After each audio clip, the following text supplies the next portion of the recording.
Your support helps us bring you programs you love. Go to wyomingpbs.org, click on Support, and become a sustaining member or an annual member. It's easy and secure. Thank you.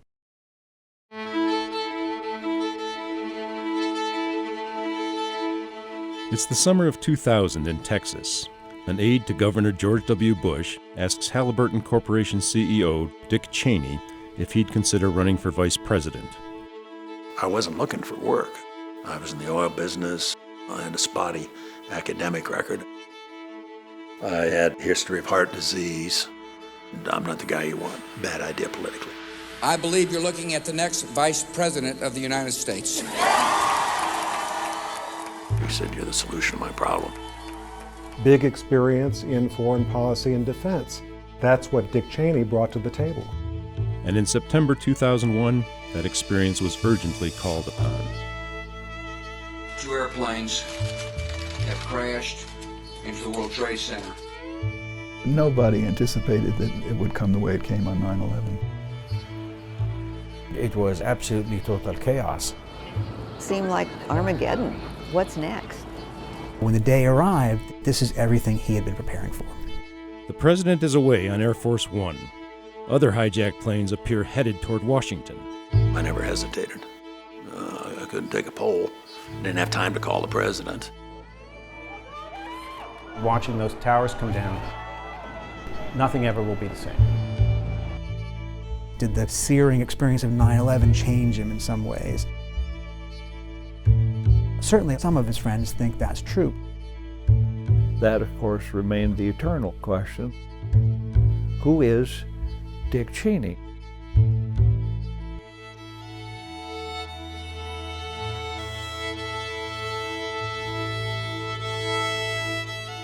Time travels on. Things change. I don't know how long I'm going to be around. It's up to me and others who participated to explain what we did and why.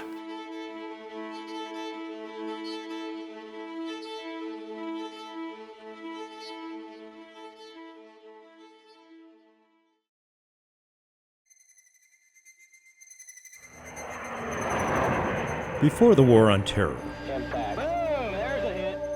before Dick Cheney's vice presidency, there was an earlier war in the Middle East with American forces led by a young Secretary of Defense from Wyoming.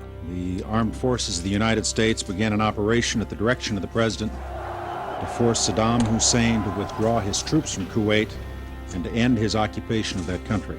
You look back on it now and it's the model of how to go to war, clear objective.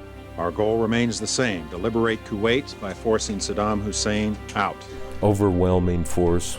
Over 10,000 separate sorties have been flown on combat and support missions in just the past 7 days. Short time frame and low casualties. Then we got the rest of the world to pay for it. What better way to fight a war than that? We had an objective, we achieved our objective, and we weren't going any further. Who is this cowboy from Wyoming who has suddenly been elevated to the position of Secretary of Defense? What qualifies him for this? There was never a sense of, oh, shucks, I don't belong here. He was not thinking of himself as Dick Cheney from Casper, Wyoming, talking to the Salt Devil Man, but Dick Cheney representing the United States of America. But he was Dick Cheney from Casper, Wyoming.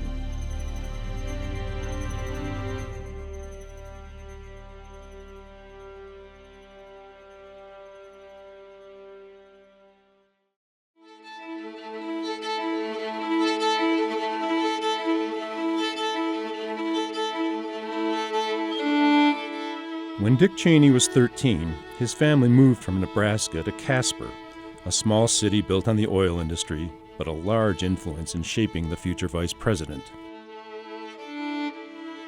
His father, Richard Herbert Cheney, worked for the federal government and had to choose between positions in Great Falls, Montana, or Casper.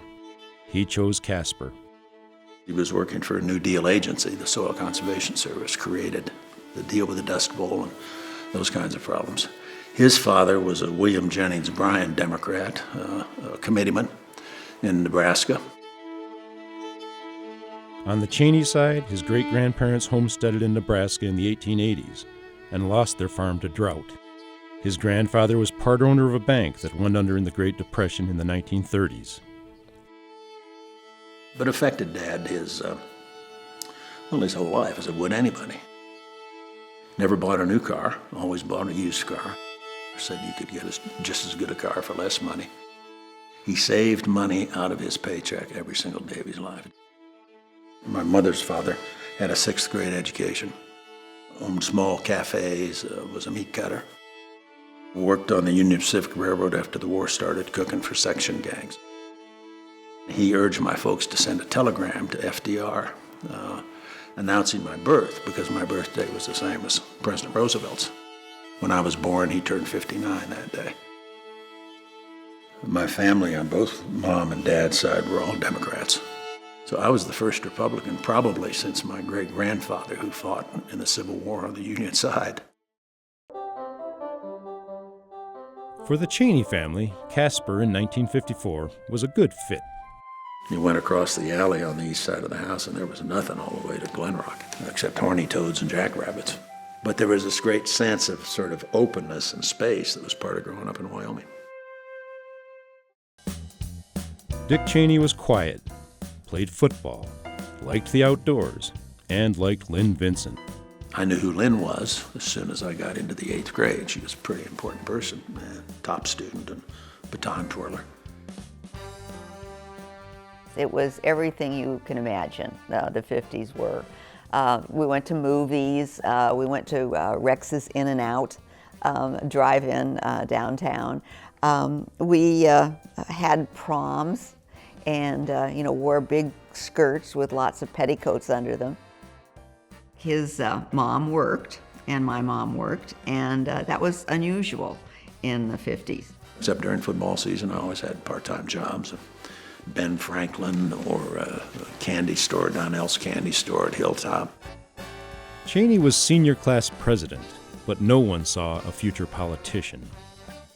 He was a thoughtful young man, not just in terms of being interested in other people's welfare and how they felt about things, but in terms of thinking about world events.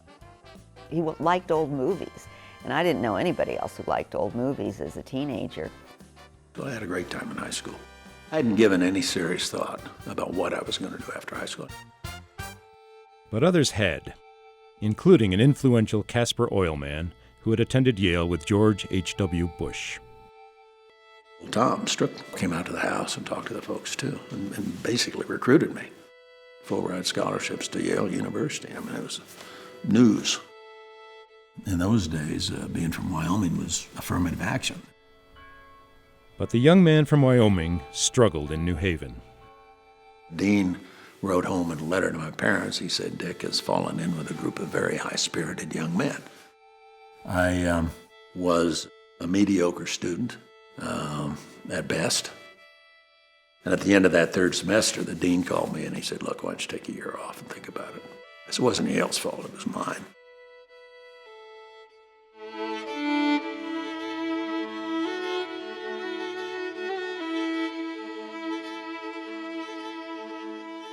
The long-distance calls to Lynn Vincent in school at Colorado College continued. They cost less. Dick Cheney was back in Wyoming working on a power line crew. I was dismayed that he wasn't taking more advantage of the opportunity he had, but I still thought he was the best guy I'd ever met, so I hung in there. Another try at Yale. Then Cheney was finished for good. Back in Wyoming, he worked, he drank, he played, often with his friend Joe MEYER. Joe had this hot car, and so they would tie ropes to the back of the car, and they would get their water skis, and they would drive down the canal while one of them skied down the irrigation canal. The young lineman from Casper landed behind bars for driving under the influence, twice. My Yale roommates were all graduating from college, and I was in jail in Rock Springs, Wyoming.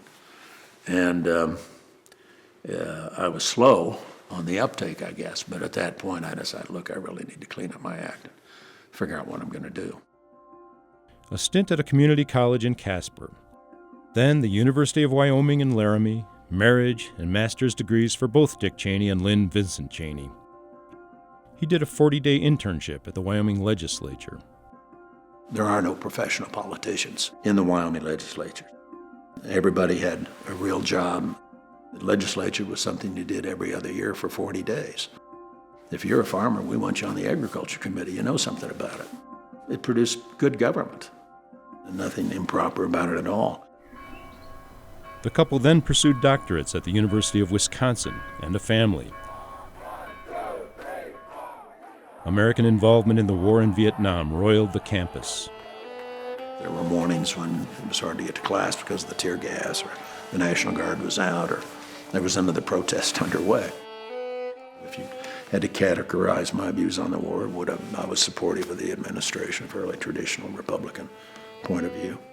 Our main concern was to raise a family and to get on with getting our degrees, and both of us then planned academic careers. Cheney received 5 draft deferments. By 1963, I was back in school.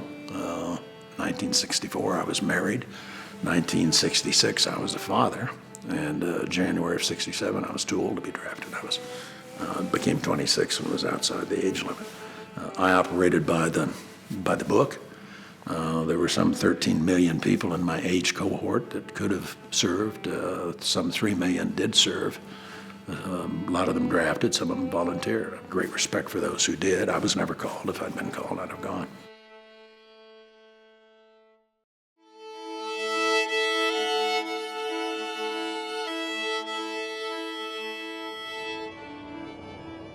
Cheney's graduate work in political science led to a fellowship in a congressional office in Washington, D.C., and an end to his formal education.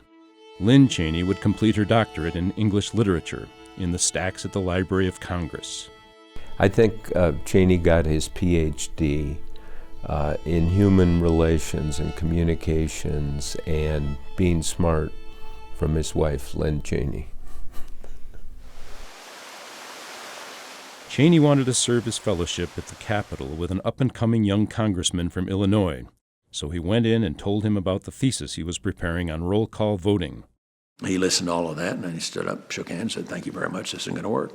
Boom, I was out. But Cheney was persistent. When Representative Donald Rumsfeld was nominated to head the Office of Economic Opportunity for Richard Nixon, he heard again from the young man from Wyoming. I sat down and wrote an unsolicited memo to him one night, about 12 pages, telling him how he should conduct himself in his confirmation hearings, what he should do with the agency once he got it, policy-wise and so forth. A few weeks later, the new head of OEO sent for Cheney. He didn't say, "Do you want a job?" He said, "You're congressional relation, and I get the hell out of here." He likes to tell that story, but it isn't true. There was nothing I asked him to do that he didn't put his head down and do it exceedingly well. Never looked for recognition, never talked about what a wonderful job he'd done. He was just a very serious, intelligent, hard worker who was as reliable as anyone could be. Cheney and Rumsfeld quickly became a team and moved together to the Cost of Living Council, under which President Nixon proposed wage and price controls. It really helped develop the philosophy I had that government does certain things well. They do defense well. They're the only ones who can. They're pretty good at collecting taxes, maybe managing the Social Security system. But controlling wages and prices for every man, woman, and child in America, that was a huge mistake from a policy standpoint. The Vietnam War remained a sore point between Congress and the Nixon White House. In 1973, Congress passed the War Powers Act, requiring the president to get congressional approval after military action taken without a declaration of war.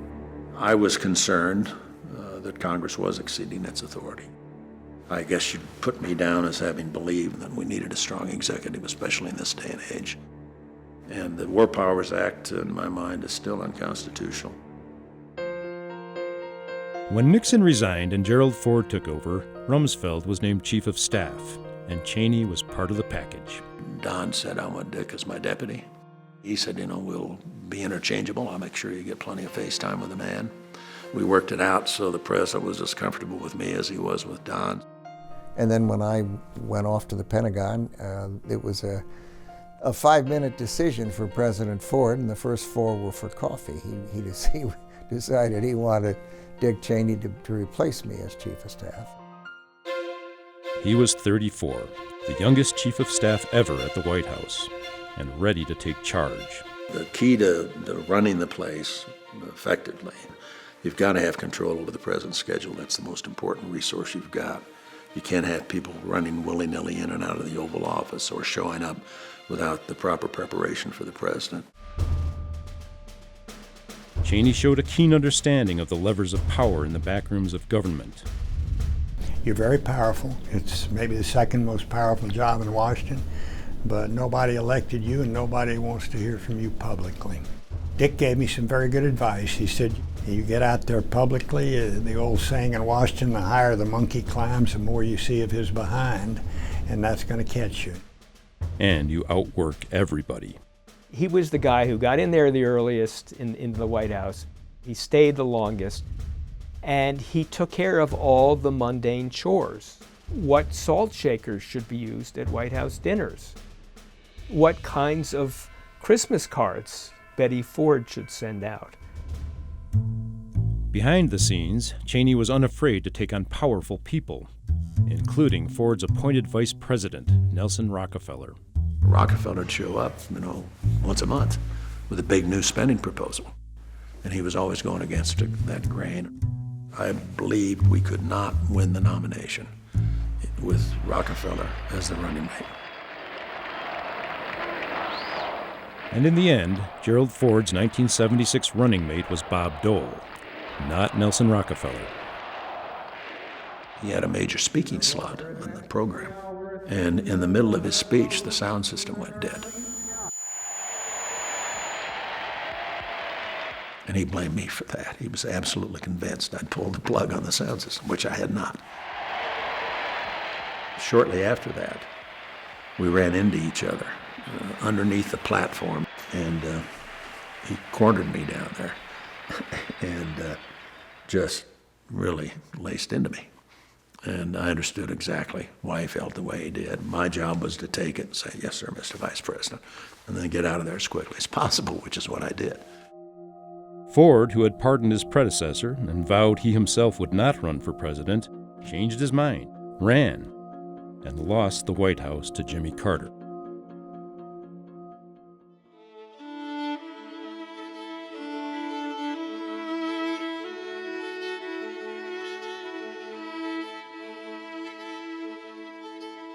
From Pennsylvania Avenue to Beach Street in Casper, Wyoming, driving a U-Haul with an eye on running for office.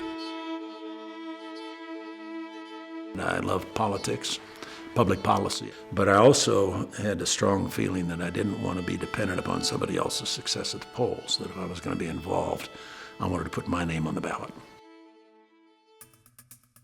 Senator Cliff Hansen was retiring, and Cheney told Governor Stan Hathaway he wanted to run for the seat. Stan had been a mentor to me, had given me my first political job when he was state chairman. And he said, you could do that. You could run for the Senate if you want. He said, of course, if you do, Al Simpson's going to kick your butt, which was exactly the way he put it. But Wyoming's single seat in the U.S. House of Representatives unexpectedly came open that year, and Dick Cheney threw his hat in the ring. I basically took the road and drove myself all over the state. I didn't want to Bigfoot it. I didn't want to come in and say, gee, I've been to the White House.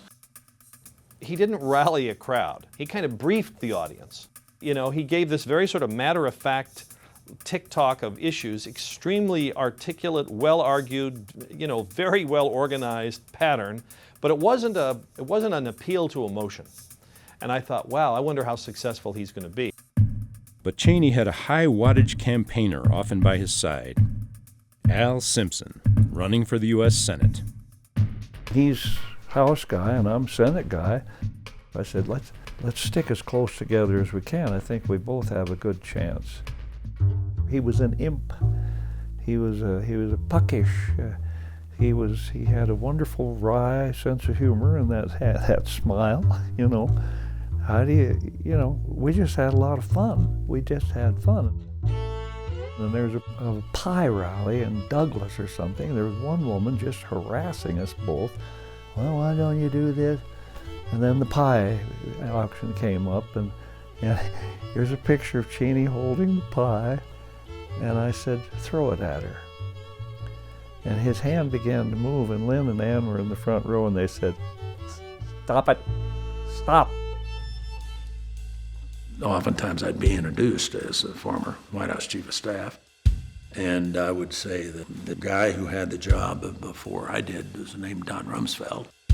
He went on to become Secretary of Defense. Before Rumsfeld was Al Haig. Al became the Supreme Allied Commander in Europe. And before Haig, it was Bob Haldeman. He's doing 4 to 6 in the federal penitentiary in California. There he went all over the state and did retail politics, just simply catching farmers in fields, always figuring out in what small town was the local coffee clutch. If somebody invites you into their kitchen and maybe invites a neighbor over, and you talk for hours sometimes, and you think, well, maybe I got 2 votes out of there.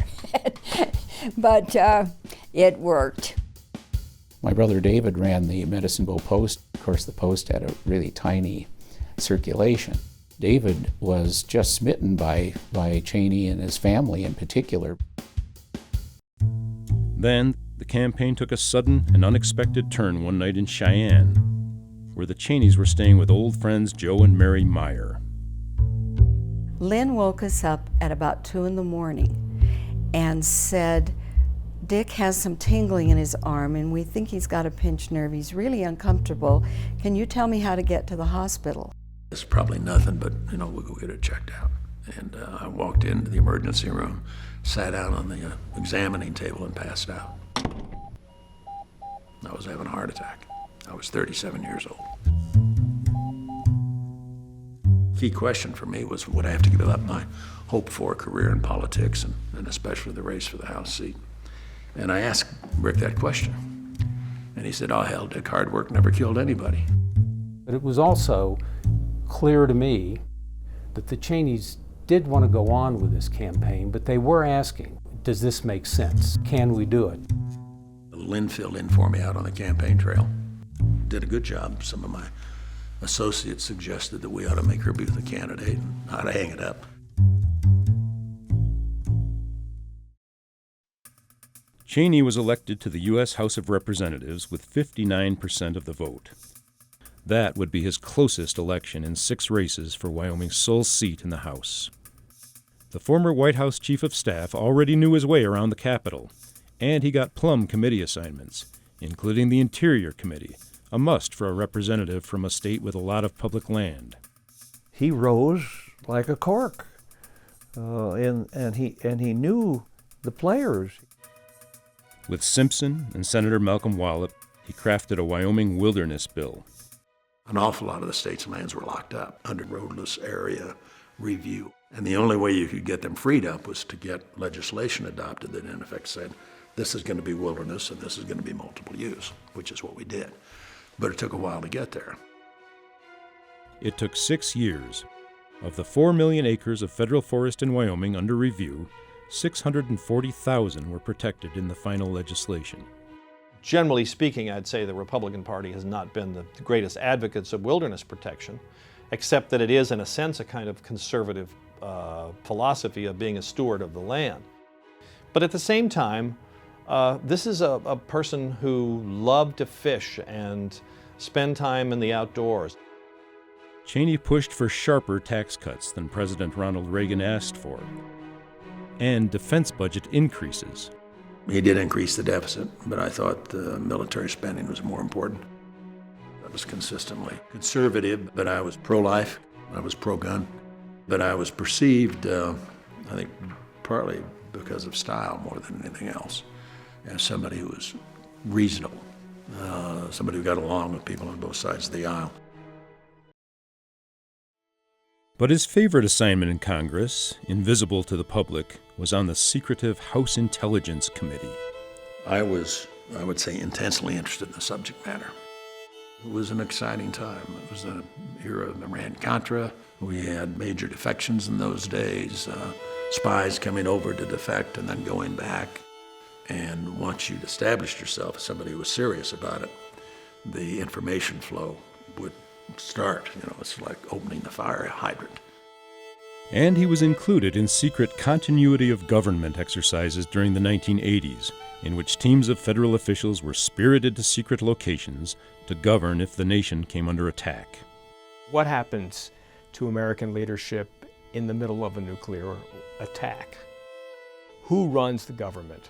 He takes part in these exercises, and through that he gains insight into really the hidden but permanent national security apparatus, the military. Cheney was minority whip, near the top of the Republican congressional leadership, in line someday to become Speaker. Heart bypass surgery, after his third heart attack in the summer of 1988, had stabilized his health. Lynn Cheney had become the forceful head of the National Endowment for the Humanities. They were a Washington power couple. I don't think Dick and I have ever been excessively caught up in the social life of Washington. Especially when you have children at home, you don't throw yourself into that. What I remember is just great conversation. I had some challenges. Of course, they were very different from the ones that Dick faced. In a way, our lives have been a long conversation. Then, another twist of fate. John Tower, nominated in 1989 for Secretary of Defense by newly elected President George H.W. Bush, was rejected by the Senate. So we had a little meeting in the White House. It was just Brent Scowcroft and me and President Bush. And Brent and I recommended that Dick be named Secretary of Defense, and President Bush thought it a good idea. It was not an insignificant choice I had to make. Went upstairs and met with the president in the private office. It has this picture hanging on the wall of President Lincoln meeting with William Tecumseh Sherman, Ulysses S. Grant, and Admiral David Porter, just a matter of days before the end of the Civil War. My great-grandfather had served under William Tecumseh Sherman, been with him on the March to the Sea, and running over in my own mind what he would think of his great-grandson being in the White House to meet with the President of the United States about taking over the post of Secretary of Defense. Given a chance to be Secretary of Defense, go back to the executive branch, be in command of the world's most formidable military, I didn't agonize over it.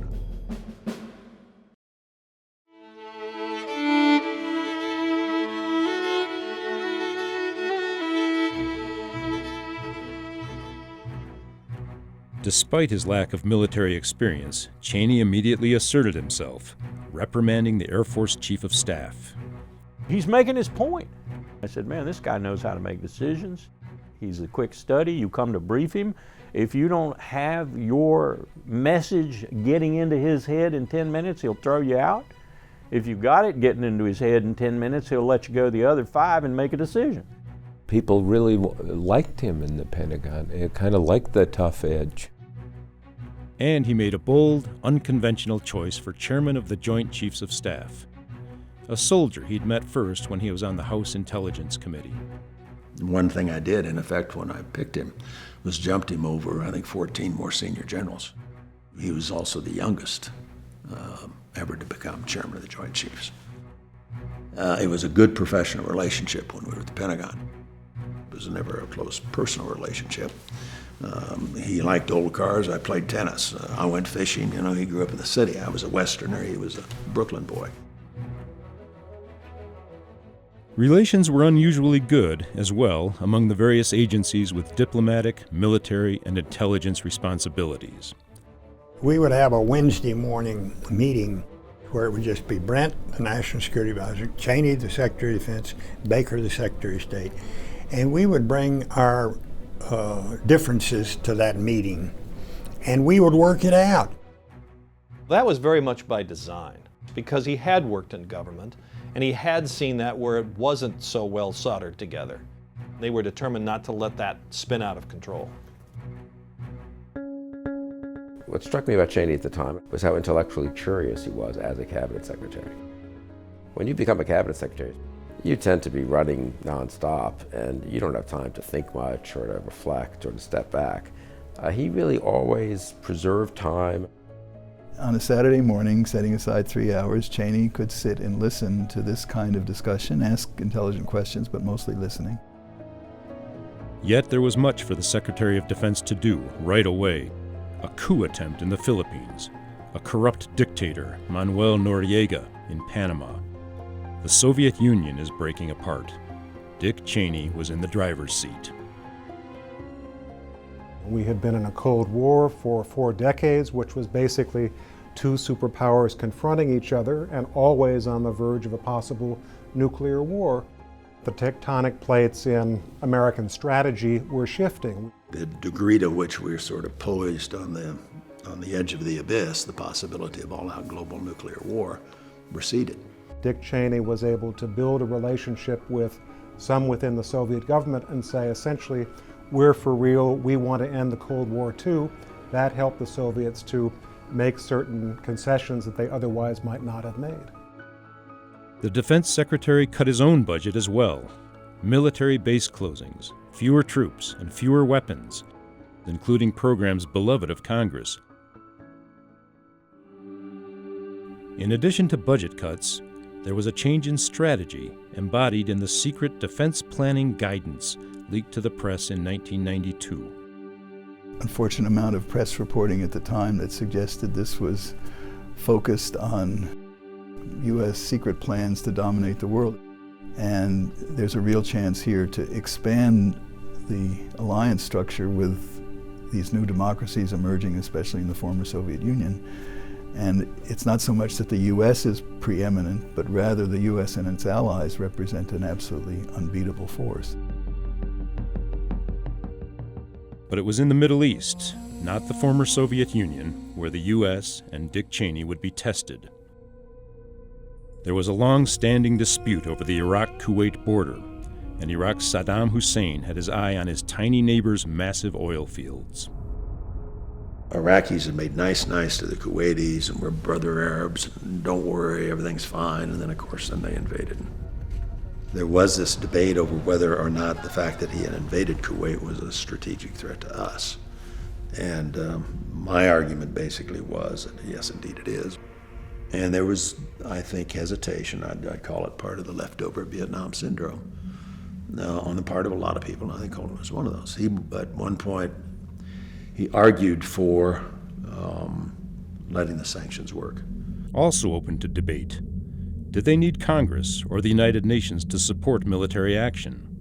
My thought was if we get the rest of the world together behind this effort, then the president can go to the Congress and say, "You mean you're not going to support the president on this approach, but the president of Ethiopia is going to support him?"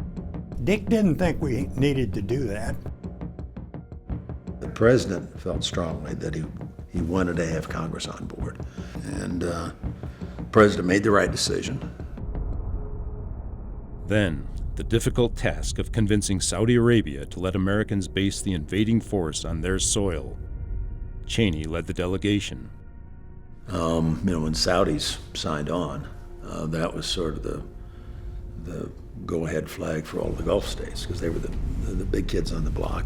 You can agree and can disagree with Dick Cheney, but at the end of the day, you know where he stands, and you know that he tells you what he believes. And that comes with a great deal of respect in that part of the world.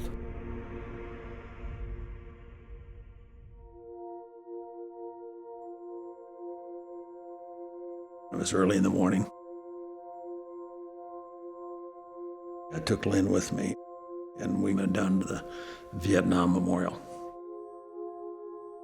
There wasn't anybody else around, just the two of us, and walked down to the memorial, and I wanted to see it before we actually launched.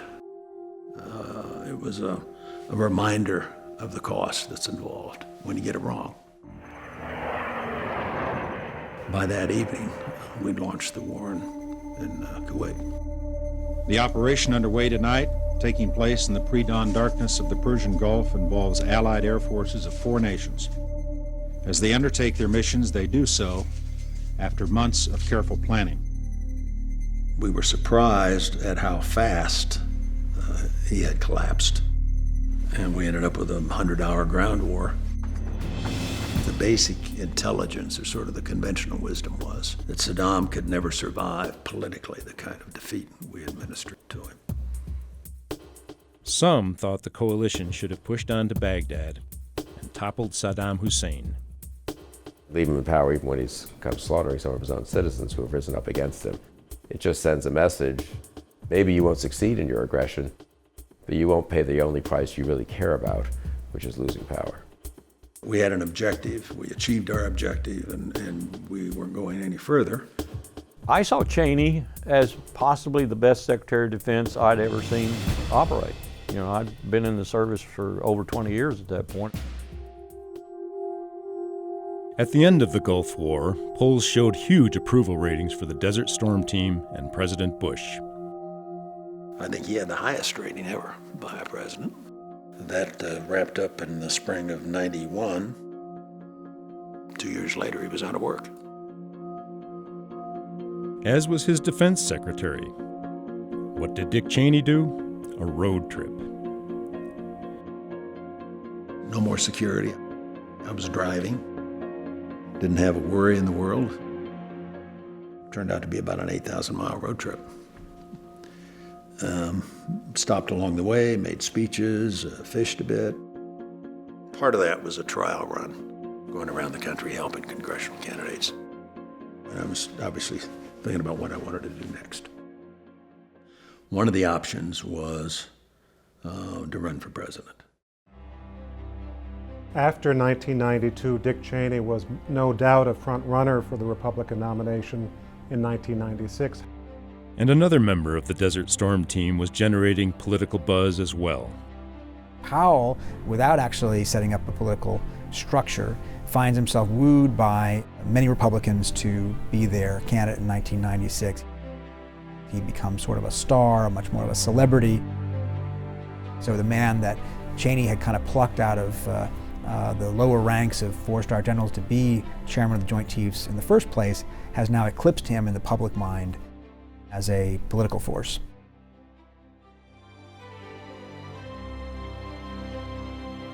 About Christmas time, we came out as we always do for the holidays. And the more I thought about it, the more I decided this is not something for me.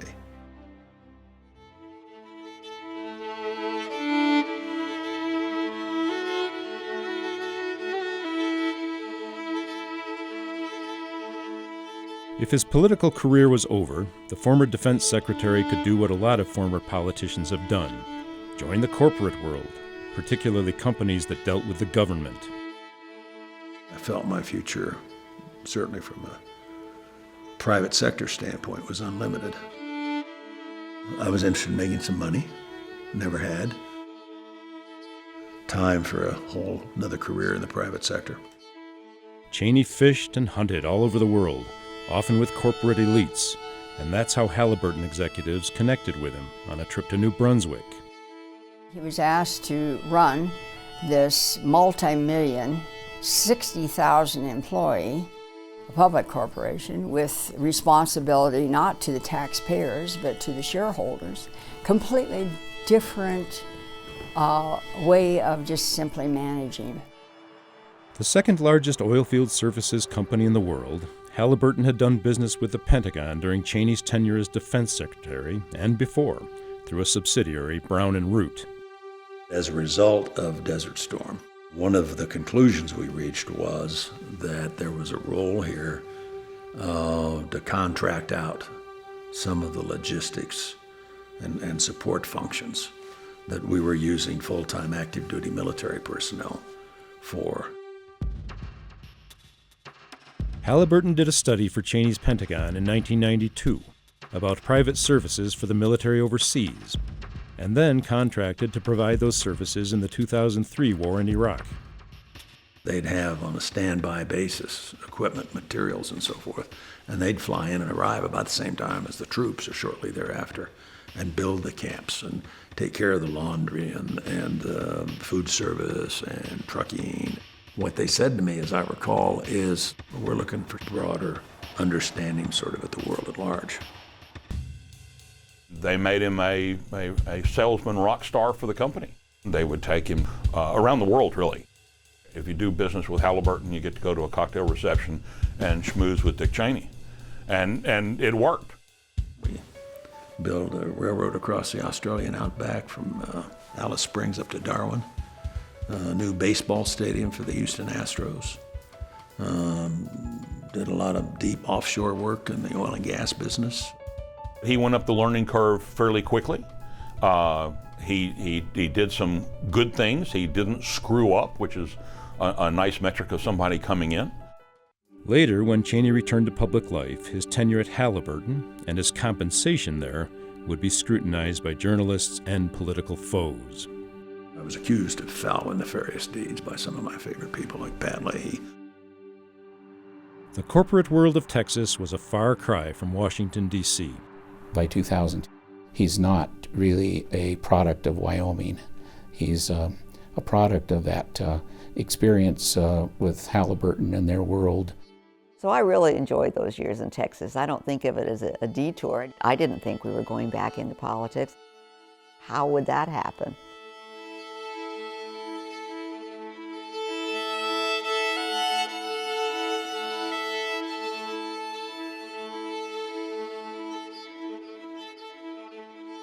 The Cheneys had been in Texas 4 years when Governor George W. Bush started his run for the White House. A Bush aide asked Dick Cheney if he would consider the vice presidency. I had a history of heart disease and a spotty academic record. I'd been kicked out of Yale twice, and I sort of vetted myself and said, I'm not the guy you want. Then it was Bush himself who called, asking Cheney to run the search for a VP candidate. That was something I'd done before for Jerry Ford, and it was a definable task. I had left no stone unturned. I mean, tax returns, health records. Tell me if there's anything embarrassing in your background. In early July 2000, Cheney found himself on the back porch at the Bush Ranch in Crawford with 2 big binders on vice presidential candidates. But Bush had another idea. He said, you're the solution to my problem. And I said, I'm willing to actively consider it. We reviewed many candidates, all of whom are very impressive. But I continued to believe the best candidate might be sitting next to me. I think part of the appeal, my appeal, was that I did not have aspirations of running myself. I'd vetted everybody else, but nobody vetted me. Cheney's heart history was a question mark, though he'd been reasonably healthy since quadruple bypass surgery in 1988. He's had 3 heart attacks in the past. He's totally asymptomatic. He lives a vigorous life. He skis, he hunts. He's running a big company now. I'm 60 at the time. I had a coronary artery disease. I said, that's all true. If health was the only criteria, go get a 30-year-old. That's not what he was after. What he was after was somebody with experience. Not a lot of people from places with 3 electoral votes are even able to land a spot on the ticket like Cheney was able to do. George W. Bush did not have foreign policy experience or defense, had not been in Washington in a powerful position. Dick Cheney had. It gave that ticket immediate credibility in some quarters where it did not have it before. In addition to gravitas and experience, Dick Cheney was an effective campaigner, starting at the nominating convention. There was a lot of compassionate conservatism there, and some of the president's advisors and communications experts and so forth really softened the tone. I saw my role in part as going after the opposition. They will offer more lectures and legalisms and carefully worded denial. Soon our men and women in uniform will once again have a commander-in-chief they can respect. vice presidents are supposed to do. I relished the thought. I didn't have any problem with that. In contrast, there was the low-key, respectful debate with Joe Lieberman, considered one of the finest ever in a presidential race. I think if you asked most people in America today that famous question that Ronald Reagan asked, are you better off today than you were 8 years ago, most people would say yes. And I'm pleased to see, Dick, from the newspapers that you're better off than you were 8 years ago, too. And I can tell you, Joe, that the government had absolutely nothing to do with it. I can see my wife, and I think she's thinking, gee, I wish she would go out into the private sector. Well, I'm going to try to help you do that, Joe. Gore Lieberman narrowly won the popular vote. But in the Electoral College, Bush-Cheney would win the White House if they held their lead in Florida. Even though this went down to the razor's edge tonight, there has been a discernible shift in the mood of now. I woke him up. I said, get your pants on, you're the Vice President of the United States. He said, it's too early to call. One of the reasons for Al Gore's delay is that he has actually called George W. Bush and taken back his concession phone call. Facing a protracted recount in Florida, with the White House in limbo, the Republicans brought in an experienced fixer, Cheney's fly-fishing friend Jim Baker, while Cheney ran an unofficial shadow government. The transition actually started around the table, little table in our kitchen, in our townhouse there in McLean. And when we won, after that 37 days when the Supreme Court finally ruled, Dick called me and said, congratulations, Jim. He said, only under your leadership could we go from 1,581 vote lead to a 537 vote lead. There's never been a White House in which the Vice President was given the power from the very beginning to basically assemble the administration, pull together the team that's going to serve the President. A team of foreign policy thinkers who had advised Bush during his campaign were soon embedded throughout the administration. Condoleezza Rice nicknamed them the Vulcans. Cheney was one of them, but his portfolio was much broader. I basically was given pretty much free rein to get involved in whatever I wanted to get involved in, participate in the meetings I wanted to participate in. That included heading an energy task force. When he worked in the Wyoming legislature, Cheney believed farmers knew best about agriculture policy.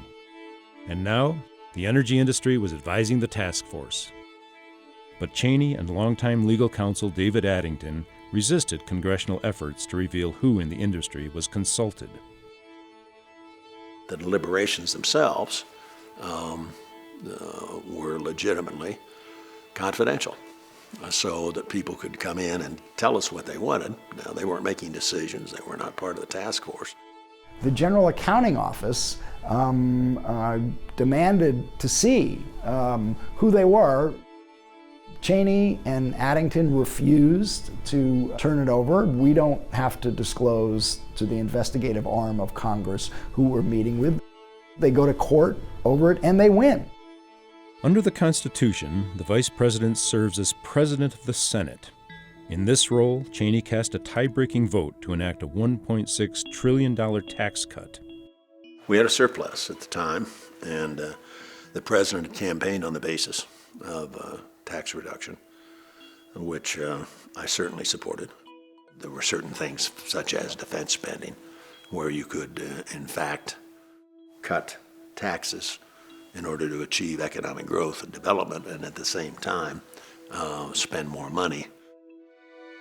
Nevertheless, the tax cuts, health benefits, and military actions to follow would erase the 2000 surplus and add $5 trillion in debt over 8 years. In the spring of 2001, the President gave Cheney an assignment that fit his abiding interests: to size up the nation's national security apparatus. I renewed my relationship and sort of caught up with all of the key intelligence agencies. So I went and visited the CIA and the National Reconnaissance Office and the Defense Intelligence Agency and so forth. And he's thinking even in that time about what he calls bugs and gas, biological and chemical weapons. There was a feeling that the world isn't going to leave us alone the way it appears to be doing right now. But nobody anticipated that it would come the way it came on 9/11.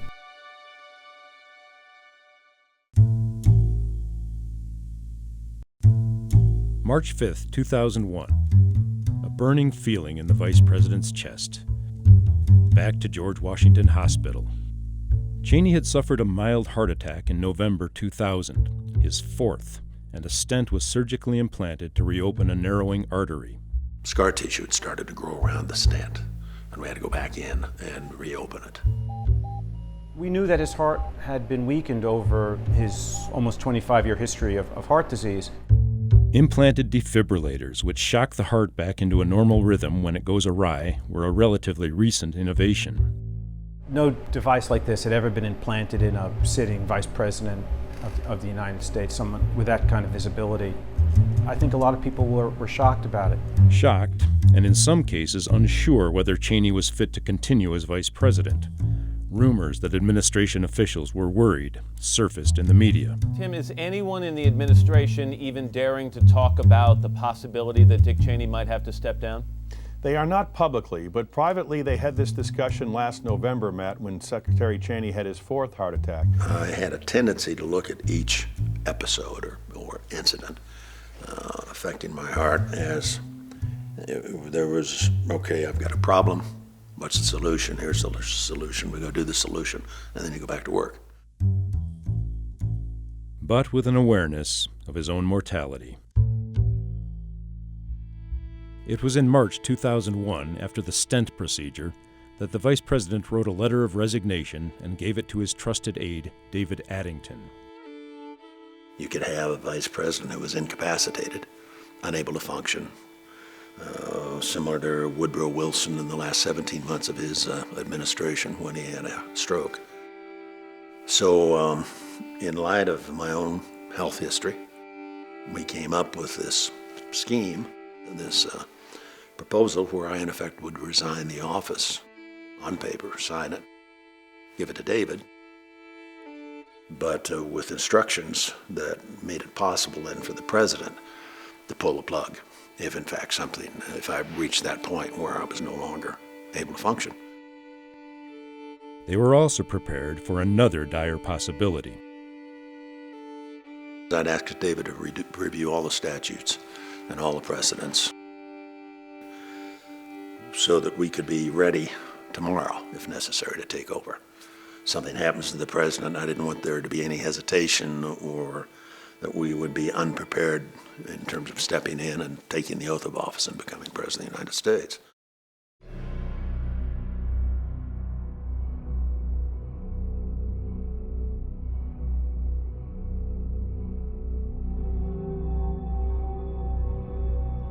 I was in my office in the West Wing when my assistant called in and told me that an airplane had crashed into the World Trade Center in New York. Here at the top of this That's when we turned on my television, sat there and watched for a few minutes. I was driving to my office at the State Department, and I heard on the radio that a plane crashed into one of the towers.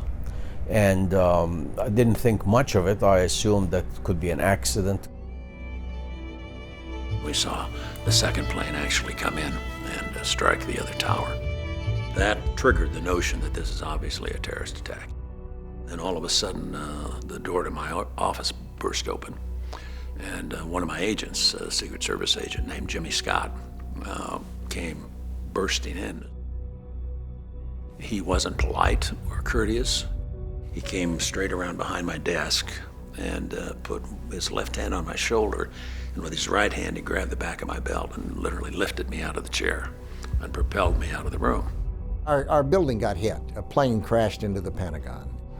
The smoke got so bad I had to go downstairs, went around, looked, and the pieces of the aircraft were so small. People were saying, oh, there's a bomb on D Street, there's an explosion on C Street, and everything else, all the stuff's going around. Then the orders came down to go home.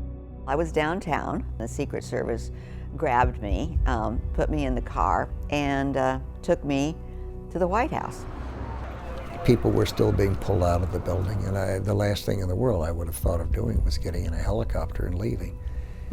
Then we heard the siren inside the State Department to evacuate. Myself, as well as a couple of my colleagues, we walked out of the building and we went to Constitution Avenue, and it was an absolutely total chaos. I remember standing next to a heart surgeon watching those towers come down, and I said to him, nothing ever will be the same.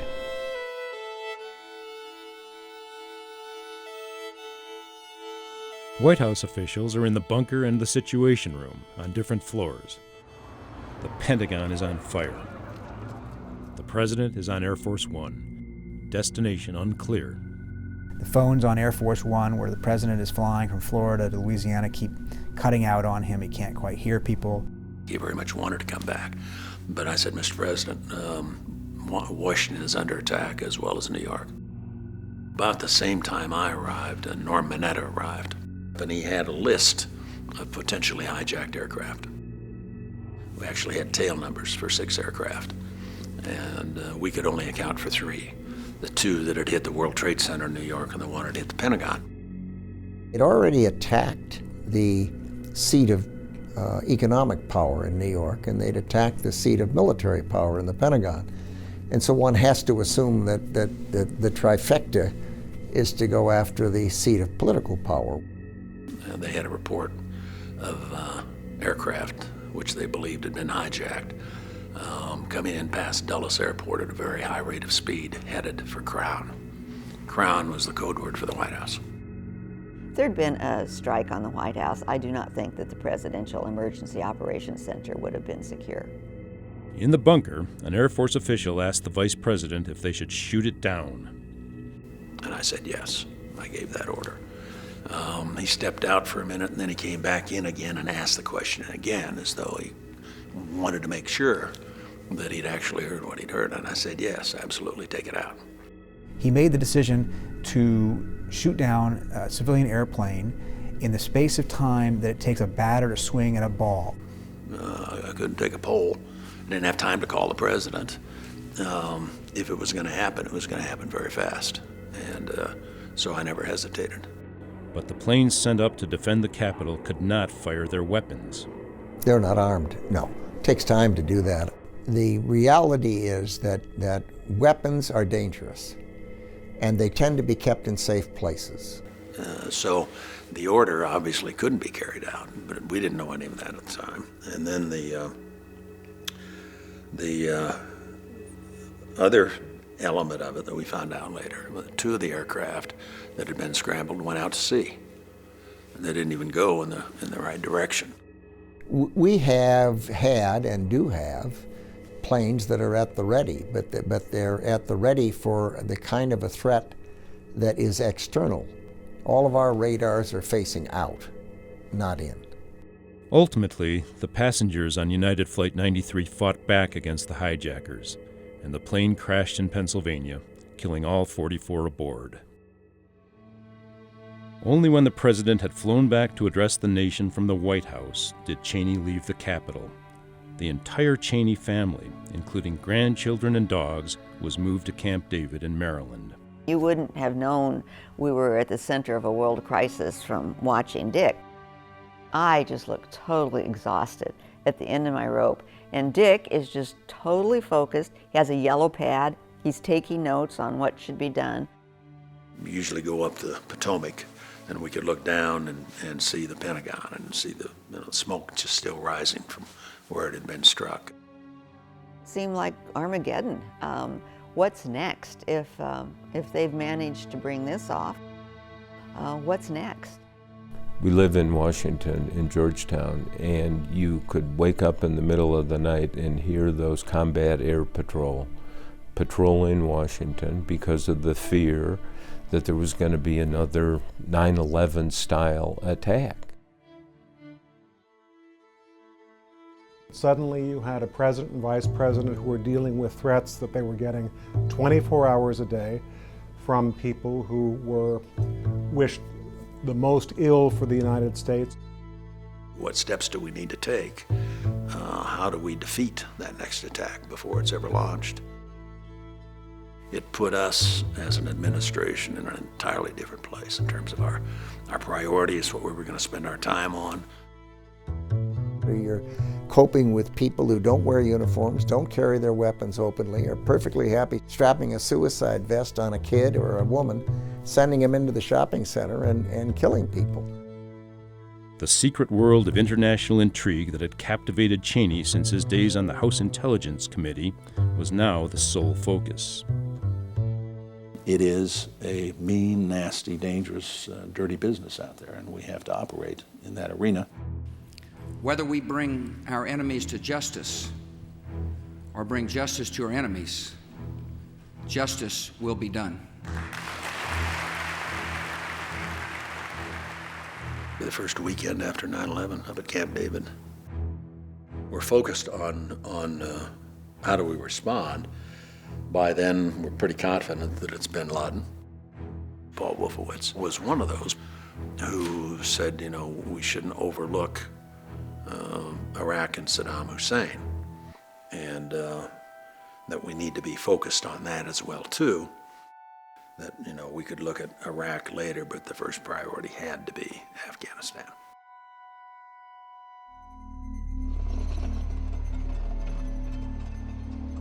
The invasion of Afghanistan began in October.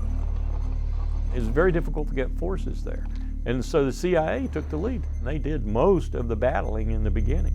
It was a devastating combination. We had our Special Forces guys with the Northern Alliance and able to call in precise strikes from our aircraft overseas.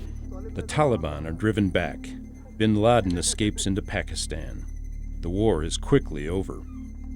The problem is that they've announced a broad war on terror, and a victory in Afghanistan is not by itself a victory in the war on terror. They need, as part of their political message to the country, a very serious phase 2. Attention turned once again to Iraq. Iraq was very much at the top of the list. If we looked around the world where we might see that hookup, that linkage between the terrorist on the one hand and the guy with the bad stuff on the other, Iraq was the place.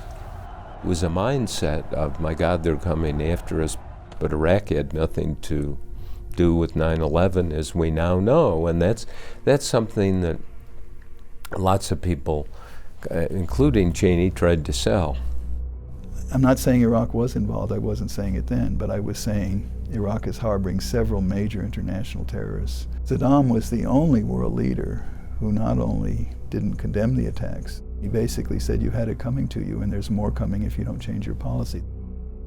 He had produced and used weapons of mass destruction before. This wasn't a first-time thought or an original idea with him. He'd used it against the Iranians extensively during the Iran-Iraq War back in the 80s.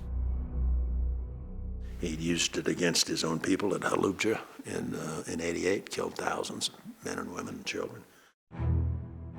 When the president, after a National Security Council meeting, said, I need to see you. And so we went off in a private office down in the Situation Room. And he said, I want you to get a war plan for Iraq. The polls show the public doesn't understand why we would be attacking a country that hadn't attacked us. A move against Iraq would have to be justified with intelligence, and no one in the White House knew the world of intelligence like the vice president. I had an arrangement already that there were subjects I was interested in that the president might not be interested in or that wasn't ripe yet for the president. So I had my intel book every morning was divided into 2 sections. There was the stuff before the tab. That was the PDB. That's what the president was saying. There was the stuff behind the tab, which might include everything from raw reports from the field of subjects I was interested in. He would go out to the CIA and, kind of, wait a minute, I read this intercept or I read this agent's report on page 68. It says the following. How do you rationalize that? Doing his homework, pushing his agenda, which is to protect the country after 9/11. When the vice president calls you in and folds his arms and says, tell me about this, and asks some pointed questions, they're sending a message there. One of the allegations was Cheney manipulated the intelligence. Cheney went out and intimidated the CIA and his visits out there were designed to reshape the intelligence to support the policy he wanted to pursue, which was not true. I wasn't in the business of telling them what they should think. Someone once said, if it's intelligence, it's not a fact. If it were a fact, it would be a fact. But it's a judgment. Other government officials, in Congress, in the State Department, judged the intelligence differently, and by the summer of 2002, the debate over military action against Iraq was contentious. The United Nations was negotiating to send weapons inspectors in. The key event in the run-up to the war in Iraq was Cheney's speech at the Veterans of Foreign Wars in August of 2002. Nothing in the last dozen years has stopped him, not his solemn agreements, not the discoveries of inspectors. You had Powell and the President and Condi essentially saying they were going to allow inspectors to do their job. And you had Cheney saying it wasn't going to work. What he wants is time, and more time, to husband his resources, to invest in his ongoing chemical and biological weapons program, and to gain possession of nuclear weapons. It's pretty clear that the Bush White House is planning to ask Congress for authority to wage war and topple Saddam Hussein's regime. Those of us who were military, Colin, myself, a couple of other people, we didn't think that was a good idea to put American boots on the ground in the Middle East for an extended period of time. Regime change in Iraq would bring about a number of benefits to the region. When the gravest of threats are eliminated, the freedom-loving peoples of the region will have a chance to promote the values that can bring lasting peace. He had the voice, that deep voice that conveyed that he was always doing the thing that any probing senior executive would do, that he was doing only the prudent thing. He always seemed confident that he was right. And grounded in experience, particularly his experience at the Pentagon a decade before. Put yourself in Cheney's shoes at the end of the Gulf War. He's Secretary of Defense. They've just defeated the Iraqi army in Kuwait, and the intelligence people come to Cheney and say, hey, it turns out that Iraq had a much more robust weapons program than we knew. So to Cheney, the lesson of that is intelligence gets things wrong by underestimating, not overestimating. A classified national intelligence estimate in October 2002 told Congress Iraq probably had weapons of mass destruction, but would not use them against the U.S. unless threatened. It noted Iraq was years away from nuclear weapons. There were people who cherry-picked that intelligence and selected only key morsels from it and disregarded all the rest. Yes, it was an intelligence failure. Congress, some of its members personally lobbied by Cheney and Bush, overwhelmingly passed a resolution supporting the use of arms in Iraq in October 2002. President Bush, seeking international and domestic support for military action, in December 2002 asked CIA Director George Tenet again to confirm Iraq's weapons of mass destruction. If all this comes to the President of the United States, and he's being told by all these sources and allies, and the director of the CIA saying it's a slam dunk, Mr. President, a slam dunk, and then he said, well, I'm not going to do anything about it. No. How likely is that? How responsible would that be for President of the United States to take a pass? President Bush still wanted international support for military action. He sought a United Nations resolution, despite Cheney's objections, and he assigned Colin Powell to ask for it, with a speech initially drafted by Cheney aide Scooter Libby, with CIA input, and then rewritten at the State Department.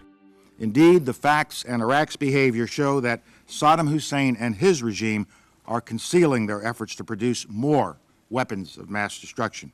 What we're giving you are facts and conclusions based on solid intelligence. At this hour, American and coalition forces are in the early stages of military operations to disarm Iraq, to free its people, and to defend the world from grave danger. Like the Gulf War in 1992, like Afghanistan in 2001, the 2003 invasion went quickly, lasting less than 2 months. But sectarian warfare did not end. substantial WMDs were not found, though Saddam Hussein eventually was. That also led directly, 5 days after we got him out of his hole, to Muammar Gaddafi surrendering his materials. He had centrifuges, uranium feedstock, a weapons design. There's always sort of this tendency as well, we should never have done it. I think what we did in getting rid of 3 major potential sources of proliferation and was well worth the effort. The larger purpose of the invasion of Iraq was to shake things up in the Middle East through an application, once again, of American power in such a way that governments like Syria, like Iran, and the Palestinians would be undercut in such a way that America would emerge as the dominant power in the Middle East. The War on Terror was not fought only on the ground in Iraq and Afghanistan. The threats seemed to be everywhere, the rules of warfare upended. And the Vice President sought new ways of responding. Electronic eavesdropping was one of them. The program was to use our capabilities to intercept communications from overseas into the United States. I took it to the president, and that was the genesis of the what we call the terror surveillance program. Every 45 days, he had to personally reauthorize the program. The eavesdropping was interrupted in 2004 when Deputy Attorney General James Comey refused to reauthorize. Changes were made and surveillance resumed. We worked hard not to violate the individual rights of American citizens, and we did do it within the context of the law and the best legal opinions we could get, and I'm convinced it saved lives. The president needs to use his full powers as chief executive to do whatever is necessary to defend the country, even if it means overriding federal statutes, and that's exactly what they do. There was another tool in the War on Terror, for a while unknown to the public and many lawmakers: tough interrogation tactics used by the CIA, often at overseas black sites, to extract information from prisoners believed to be terrorists. The big Cheney question is the enhanced interrogation. How much he actually knew, how much he supported it.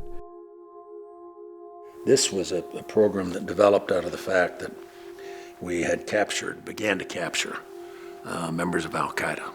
The professionals in the agency talked to me about being able to use enhanced interrogation techniques. Techniques we came up with up to and including waterboarding, and that was the most significant, but specifically had been deemed not to constitute torture and therefore to be within the safeguards of our international agreements. Not everybody agreed with that, but we did it by the book. In hypothermic temperatures, with shackles on, with no food, with little sleep and so forth. I'm a freaking infantry officer. I knew that was torture. With respect to waterboarding, most of the specific examples where we used the technique was on Khalid Sheikh Mohammed. He was the single most valuable source we had on Al-Qaeda. And he's the guy that was subject more than anybody else to enhanced interrogation techniques. But a massive Senate report in January 2015 disagreed about the value of the CIA's program. The report revealed specific techniques and concluded they did not result in major intelligence gains. Only Democrats on the Intelligence Committee signed the report. But other voices too were raised against enhanced interrogation. I have long believed some of these practices amounted to torture, as a reasonable person would define it, especially, but not only, the practice of waterboarding, which is a mock execution. I was called the vice president for torture, among other things. In 2004, the War on Terror was a major issue in the presidential election. There were pictures of prisoner abuse by American military personnel from Abu Ghraib and taunting videos from Osama bin Laden. The president's approval ratings were dropping, and more so the vice president's. I went to him before the 04 election 3 different times and said to him, I said, Mr. President, you know, you need to think about whether or not you want me to continue in the second term. And I wanted him to have that option and it not to be difficult for him or a political problem. He went away the third time and thought about it and came back and he said, no, I said, you're my guy, Dick, I want you with me. With low voter turnout and a 2.5% margin of victory, the Bush-Cheney ticket was re-elected. He was a much more sophisticated and experienced president than he was the day he was sworn in, which was obviously to his benefit. He'd taken a lot of hits over the Iraq War. It was not a popular war by that time. In the last term, especially given my general view of the world, and I was more hawkish than most, that the president didn't accept my advice as much as he had in the first term. President Bush begins to drift away from Vice President Cheney on some of these issues. He begins to see other priorities. He worries about repairing relations with the Allies. He decides to try multilateralism with Iran and North Korea. He opts not to bomb the Syria nuclear plant. We're dealing with a Syrian reactor built by the North Koreans, intelligence provided to us by the Israelis. I was a strong advocate that we should take it out militarily. I was the only one in the administration who argued for that. Bush and Cheney did agree, at least, to try to resolve the unfinished, unpopular fight in Iraq with a large new deployment of American troops. The surge, as it was called, was largely viewed as a success. This was against the wishes and advice of a lot of people. In a sense, it was doubling down, you might say. But it worked. I mean, in Vietnam, we finally got to a successful counterinsurgency strategy, but after 5 years, which was already politically too late. In Iraq, it took us 4 years to get to the same point. You would have thought with any amount of institutional learning, we would have gotten there faster. It has a lot to do with burying all the lessons from Vietnam. In the closing days of the administration, the vice president was further isolated by problems in his own office. The Justice Department was investigating the leak of a CIA agent's identity. The agent was married to a State Department consultant who had publicly disputed the administration's claim that Iraq sought nuclear arms materials in Africa. Then it was full speed ahead with an investigation that was focused especially on my office and focused on me. The leaker, it turned out, was in the State Department. But longtime Cheney aide Scooter Libby was nevertheless convicted on other charges related to his grand jury testimony. Loyalty was a lifelong principle of Cheney's. In fact, he should never have been convicted, and that he should have been pardoned, and that the president had the authority and the ability to do that and chose not to. And I was not a happy camper. 2009. The George W. Bush presidency and the Dick Cheney vice presidency comes to an end. I think it was a consequential vice presidency.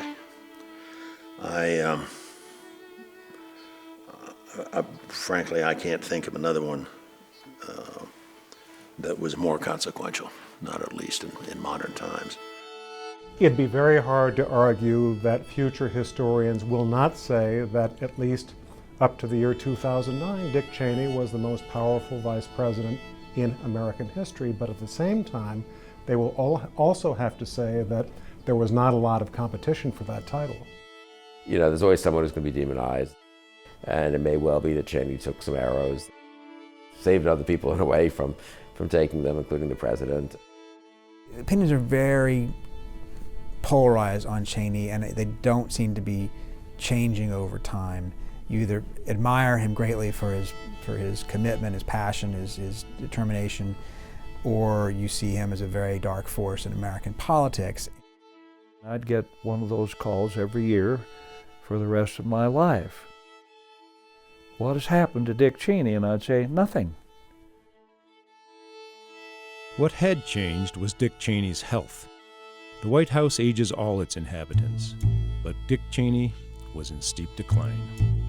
In the early summer of 2010, he was dying.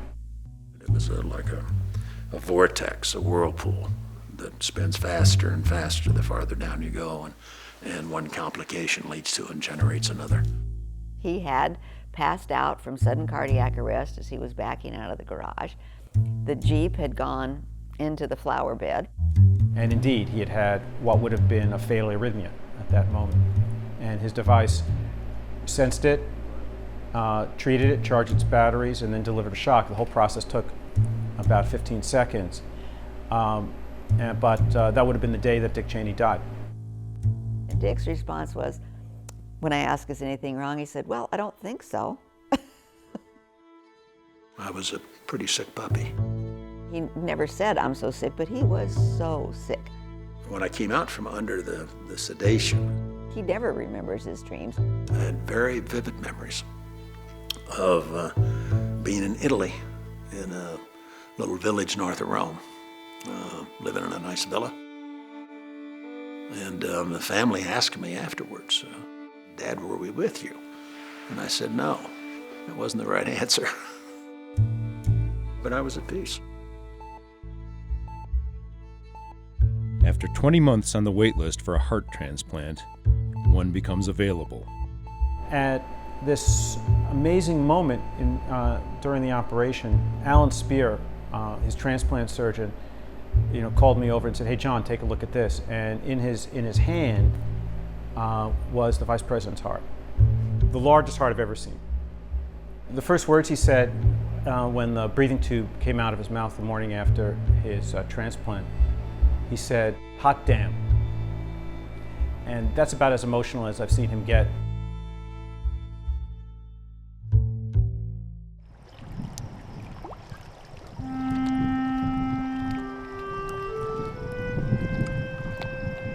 We were avid fishermen before we came to Wyoming.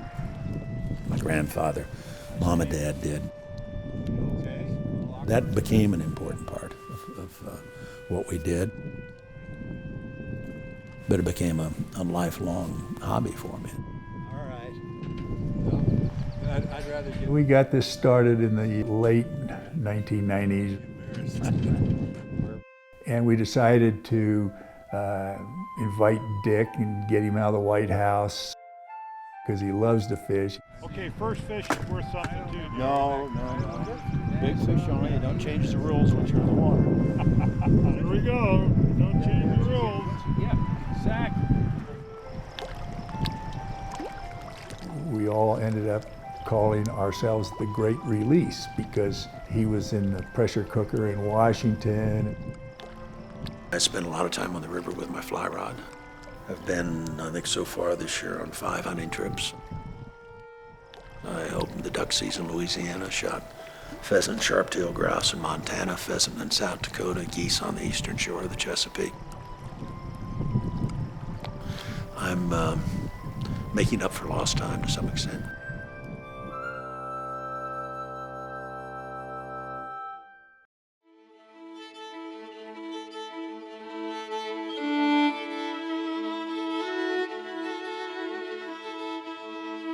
Your real name's Richard. That's right. I'm Richard and you're Richard. Spending a lot of time with family, and that's important. That's it. Just want a little bit of footage, and I thought... It's a privilege, obviously, to get to be able to do that. And it's hard to find more fun than watching them grow and develop and be part of it. The Cheneys have a gated home in McLean, Virginia, a place next to Donald Rumsfeld's on the eastern shore, and a home in Wyoming where they spend the majority of their time. What I mostly look forward to is waking up every morning and looking out our window and seeing seeing those grand mountains, seeing the Tetons. Stock options from the Halliburton years, worth millions, went to benefit the University of Wyoming, which now houses the Cheney International Center, and the George Washington University Hospital, home of the Richard B. Cheney Cardiovascular Institute. I'd hate to see a whole generation of people grow up sort of with a shorthand notion or conventional wisdom. Bush lied, people died. Especially when you get into the controversial areas. There are a lot of people who will not stand up and speak out. And I guess I always feel an obligation to the best of my ability to explain what we did and why we did it. Major funding for this program was provided by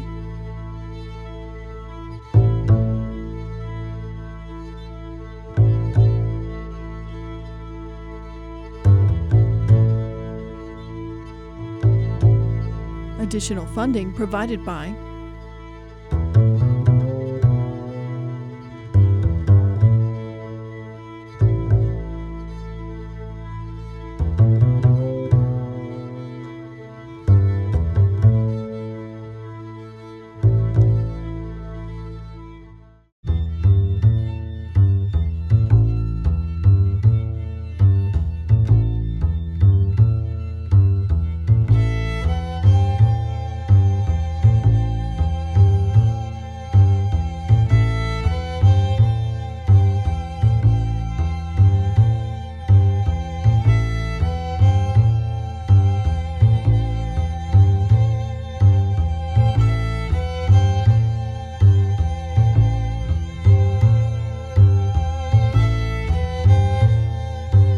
Dick Cheney, A Heartbeat Away, is available on DVD for $35. To order, go to shop.wyomingpbs.org.